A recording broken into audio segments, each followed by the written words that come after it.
Hi guys, welcome to GlitchGuru. In this video, we'll show you what to do if the microphone is not working on your Samsung Galaxy phone during calls. So the first thing you need to do is ensure that you haven't accidentally muted the call.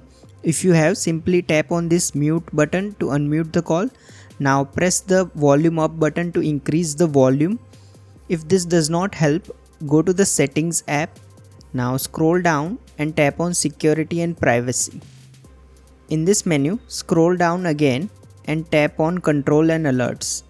Now make sure the microphone access toggle is turned on. If it is off, the other person won't be able to hear you during calls. If that does not work, however, your last option is to clean the microphone. It is usually located at the bottom near the SIM card tray.